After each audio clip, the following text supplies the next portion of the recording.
Um dia, depois que um relacionamento terminou e eu saí meio down, assim, eu comecei a sentir que eu levava para os relacionamentos alguma coisa que fazia eles estragarem. Mas eu não sabia o que que era, mas eu sabia que tinha a ver comigo. Que eu estava levando alguma coisa que não era legal. E eu resolvi investigar isso. E eu fui fazer um processo de terapia muito intenso para descobrir que coisa era essa que eu levava para os relacionamentos e que ajudava eles a não darem certo. Nessa terapia, que foi muito especial e muito intensa, eu consegui lembrar de um abuso que eu sofri na infância. Eu já tinha tido a sensação de que algo assim podia ter acontecido comigo, mas eu não tinha certeza porque eu não tinha memória.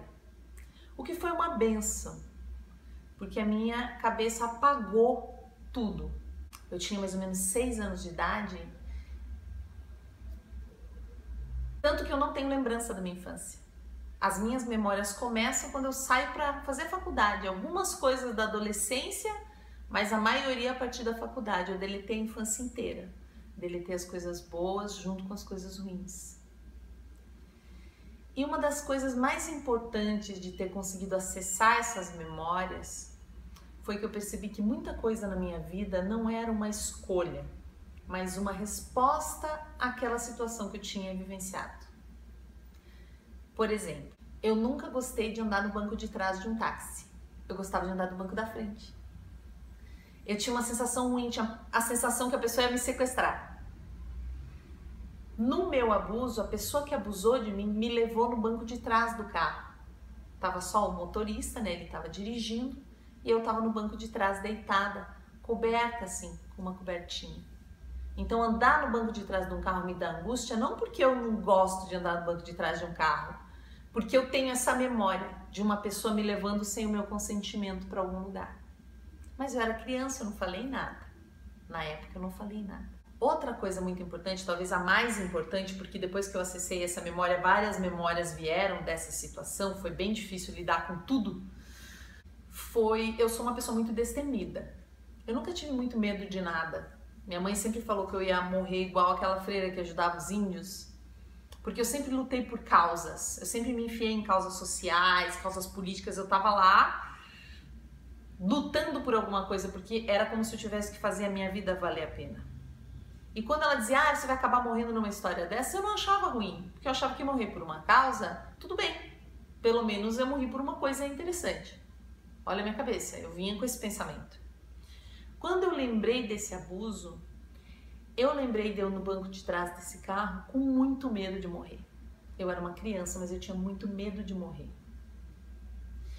E eu lembrei dessa sensação do medo de morrer, que eu perdi. Depois do abuso eu não tinha mais medo de morrer. Era quase como se eu estivesse esperando uma autorização para morrer. Por isso eu podia entrar em qualquer causa. Por isso eu precisava achar uma causa para lutar por ela e até morrer por ela, porque eu não tinha mais valor. No dia em que eu sofri um abuso, eu morri. Foi isso que o meu abusador levou, a minha vida. E o jeito que eu arrumei para enfrentar isso ao longo dos anos, para lidar com essa situação, além de deletar completamente essa informação, que acabou virando uma assombração que eu levava para os meus relacionamentos afetivos e levava para a minha vida cotidiana em várias coisas, além desse exemplo que eu dei do táxi, além de virar uma assombração,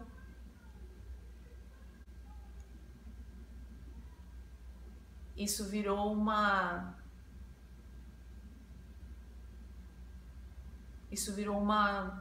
luta, uma forma de enfrentar a vida.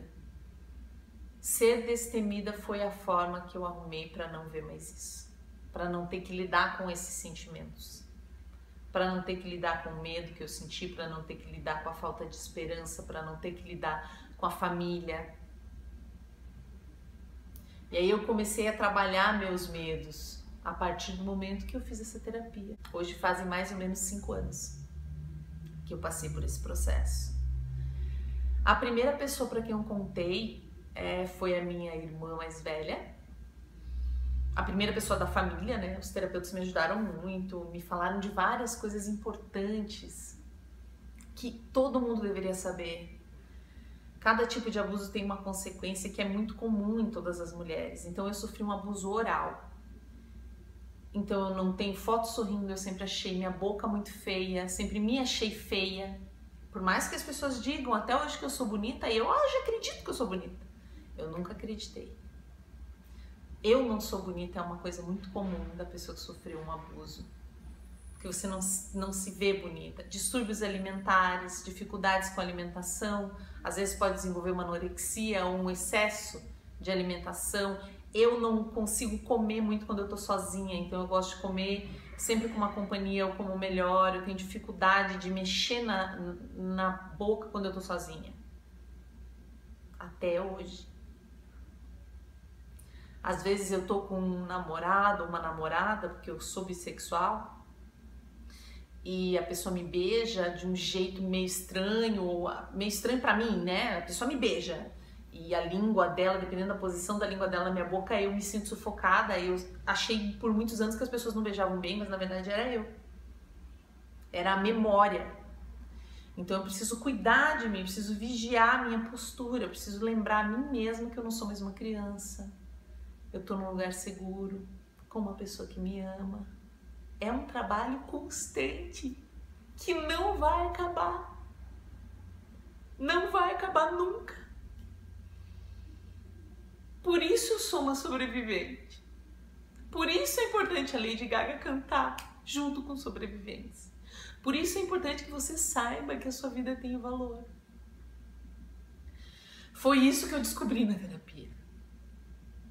Lembrando do medo que eu senti, eu lembrei que eu tenho valor, independente de qualquer causa. Eu não preciso estar lutando por uma causa. Eu tenho valor. Eu posso muita coisa. O pior que podia me acontecer já me aconteceu. Foi depois disso que eu tive coragem de abrir uma empresa, de assumir mais riscos, de ser mais eu, porque eu já sabia o tamanho do tombo, não era só uma assombração. Foi muito difícil olhar, mas era real.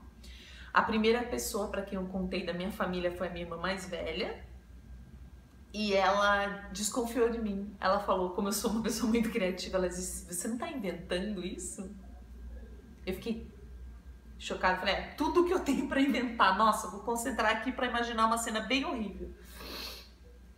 Então eu fiquei um pouco amedrontada com essa colocação dela, mas depois de um tempo a gente conversou de novo e na verdade não foi esse o sentimento dela, mas foi o jeito que ela falou na hora. Ela ficou tentando descobrir se aquilo tinha acontecido com ela, quem foi, de que jeito, porque ela é mais velha, né? Ela queria ter cuidado de mim. Eu acho que a minha irmã mais nova, eu nunca nem conversei sobre isso. Aí levou bastante tempo, gente, levou uns 4 anos. Foi recentemente que eu tive coragem de contar pra minha mãe, que eu fiquei preocupada com a minha mãe. As crianças se preocupam com os pais e os adultos se preocupam também. Eu não sabia como ela ia reagir. E foi muito bom, porque ela foi muito bacana. Ela falou, você já me falou uma vez que você tinha essa suspeita. Eu nem lembrava, que eu devo ter falado meio passando, mas ela gravou.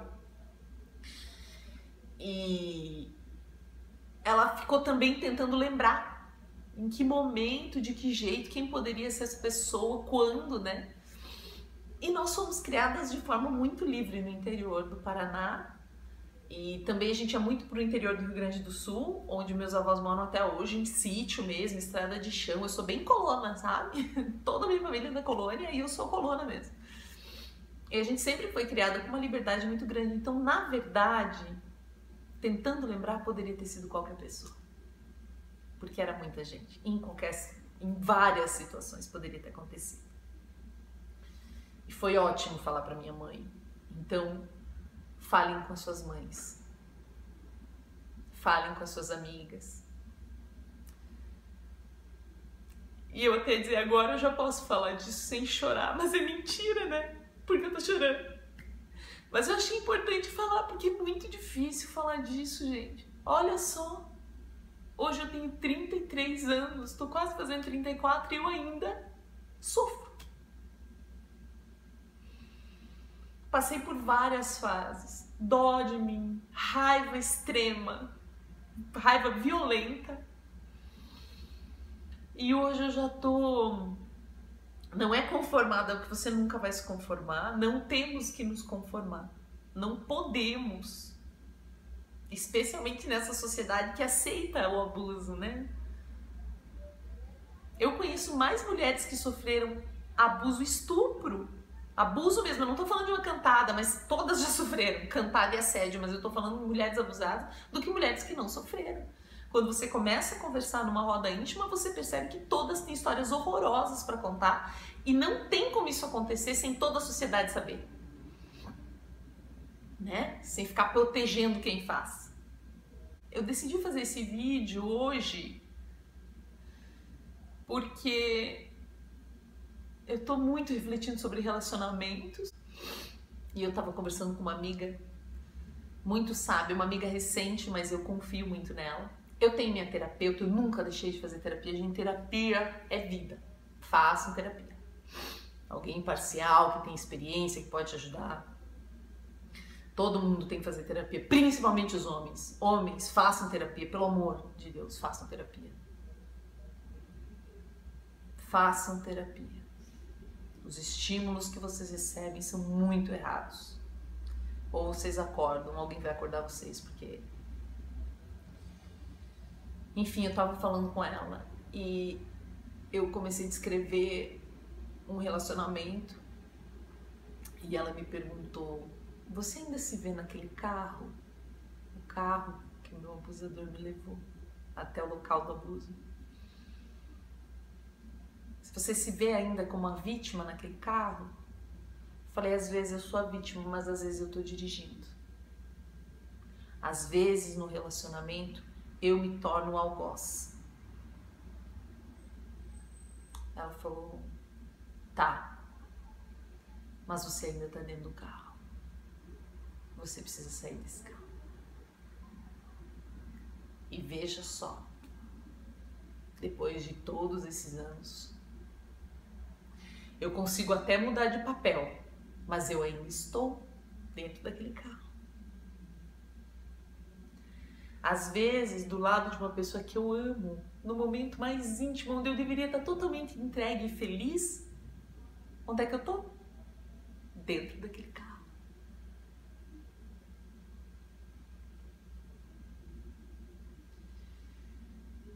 O que o meu abusador me deixou, ou melhor, o que ele levou de mim, foi o meu amor pela vida, que eu consegui recuperar. E isso ninguém mais me tira. Às vezes eu sou acusada de excesso de felicidade. Eu sou uma pessoa que acorda saltitando e que vai dormir saltitando.